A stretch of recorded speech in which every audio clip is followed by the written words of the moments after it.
आज आपण बनवूया तिखट डाळ. त्यासाठी घेतलेला आहे मी कांदा, टोमॅटो, मिरची, कोथिंबीर, बटाट आणि कढीपत्ता. सर्वात आधी टोप गरम करत ठेवला आहे. त्यात राई जिऱ्याची गरम तेल करून राई जिऱ्याची फोडणी केलेली आहे आणि कढीपत्ता आणि मिरची सुद्धा त्यातच ॲड केलेली आहे आणि ते सर्व परतून घेतलेलं आहे.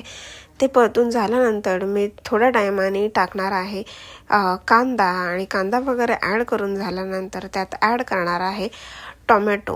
हे सर्व मिश्रण मी परतून घेणार आहे व्यवस्थित, कारण हे व्यवस्थित शिजणं फार गरजेचं आहे. म्हणून मी मिश्रण परतून वगैरे घेणार आहे आणि त्यात नंतर मी ॲड करणार आहे लाल तिखट, हळद, मीठ वगैरे हे ॲड करून पुन्हा परतून घेणार आहे, जेणेकरून आपलं मिश्रण व्यवस्थित शिजावं यासाठी.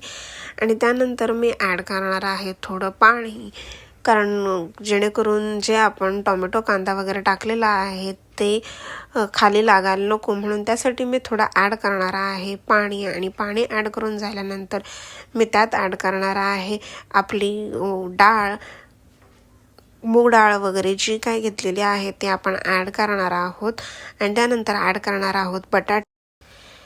अशा प्रकारे आपण पूर्णपणे हे सर्व शिजवून घेतलेले आहे आणि अशी आपली तयार झालेली आहे तिखट डाळ. थँक्यू.